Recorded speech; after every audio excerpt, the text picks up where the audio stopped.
Welcome to the Cookout, where we are joined by your favorite artists. And today we have a very special guest. You've probably seen her all over TikTok because she has billions of views on there, getting 5 million streams a day with her song Austin. Everybody, welcome Dasha to the Cookout.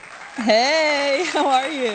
I'm good. Thanks for joining us. Now, we only have one rule here, and that is you do have to bring some food since it's a collective cookout. So, what's like your favorite food that you would want to bring that you can either make or pick up? But what do you want there? Ooh, you saying cookout just made me so hungry. I haven't eaten yet. I was thinking about Edley's barbecue in Nashville.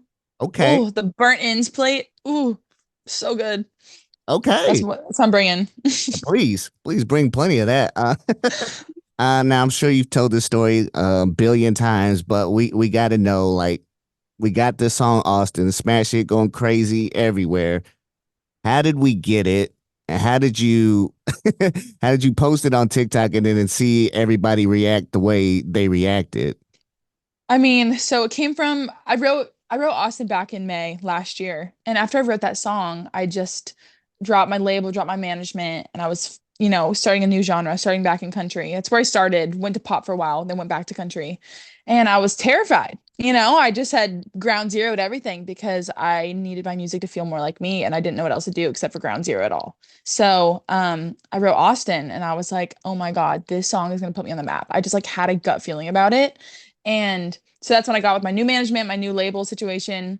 And okay, I had written the album, What Happens Now, which is out, and I wanted Austin to kind of be like the flagship song to draw people into the album. And so as a marketing scheme, I was like, what if we make a line dance up? Because I go line dancing all the time in Nashville.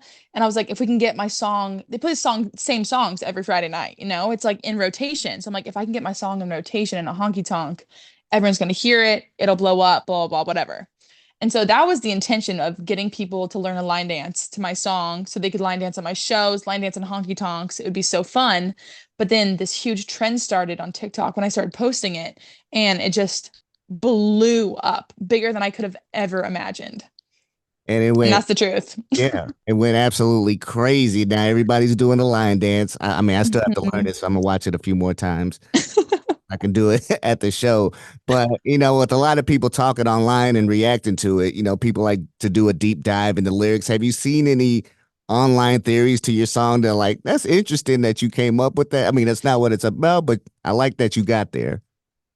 You mean with my lyrics? Yeah, yeah, yeah. Yeah, some people like don't understand what "did your boots stop working" means, and I just like don't understand how people are so confused still because it's so obvious, but people are like, "Oh, did your boobs stop working?" Like they mishear it, and I'm like, how? At a certain point, people are just trolling me though, and I understand that.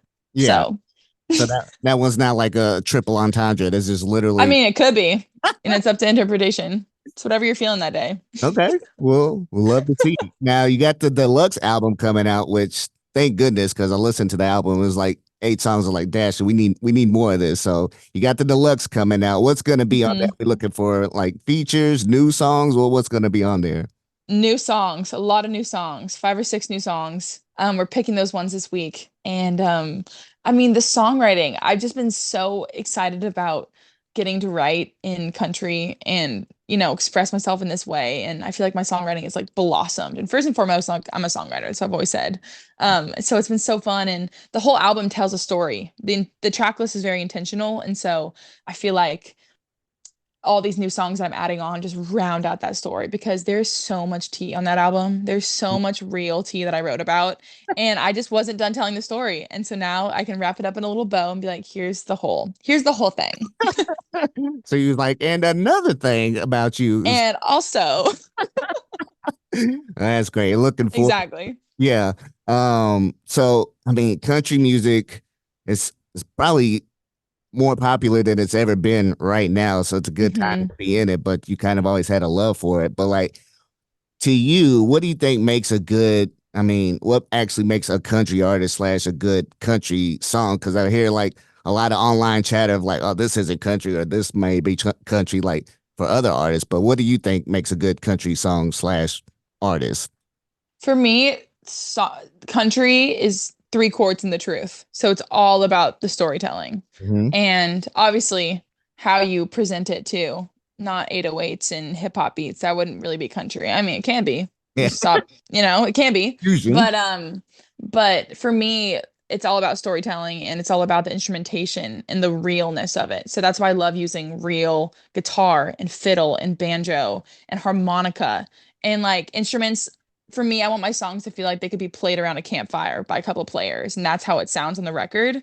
Hmm. And then that paired with the songwriting, just the really intense, like visual storytelling you can see in your head like a movie. That's what country means to me. Yeah, and you're a great storyteller. I mean, listening to the album, it gave me like early Taylor Swift vibes. I don't know Let's go. about that, but like I that's love my Taylor. favorite She's song. great. Now you also got some stuff coming up this summer, this fall, doing some shows with Lollapalooza, Hmm. Austin City Limits. Is this gonna be your first time actually being in Austin, or did you get to go yet? I got to go play the CMT Awards there. So Okay. that was my first time in Austin and that was sick. But I was like, are people gonna hate me for never being in Austin before? Like, what's the vibe gonna be? People were so excited. I was like, thank God, we're good. Yeah, it's gonna be awesome. I like to do a little game with every time a festival lineup is released. So see if you do your homework. I'm gonna give you some band names. You tell me if it's a real band that's gonna be performing or did I just make it up? This is cruel. Okay. This is so cruel. I do God it damn it. with everybody, but maybe I thought maybe you would look at it since you're on the lineup, but we'll see. Okay. I've looked at it, but loosely. Okay. Loose. Okay. Okay, Loosely. give you a couple. Post sex nachos. No, That's not a real band. You don't it's think? not a real band. I don't think it's a real band. That unfortunately it is. That is? Yeah, they're gonna be a That's lot a cool name. right? Whoa. And it just makes me hungry. Um, Yeah. okay, we're sticking with the food theme. Old Country Buffet. No. You're right, that's not a real band. It's just a Mm-mm. fine establishment from my childhood. Uh, all right, last one. Midnight Suns. Yes, they're a band. I don't think so. I mean, I got What? video game slash comic books. I mean, somebody could have made it a band, but they won't be at the festivals. You just bamboozled me. Oh my God. I didn't know any of those. Oh Yeah, no. but you got most of them. I mean, you got one of them. I got one. I got third. I failed that test. One was on the line. We'll give you one and a half. I just don't even know if that's fair. That's 50% is still failing, so Yeah, that's true. I'm sorry, but you'll do better. You okay. got plenty of time to study the lineup. You're right. What are you gonna open with? Can you tell us like what your festival set's gonna look like? Yeah, we're opening up with a song called Heartbreaker of Tennessee, which is just the epitome of everything. Okay. So it's the perfect intro track. Hell yeah! And then everybody's gonna be Sets the scene. Yeah. line dancing at Lala and stuff. Oh yeah.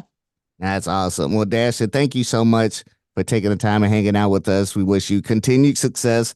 Looking forward to see these live shows and wishing you all the best. Thank you so much. I appreciate your time.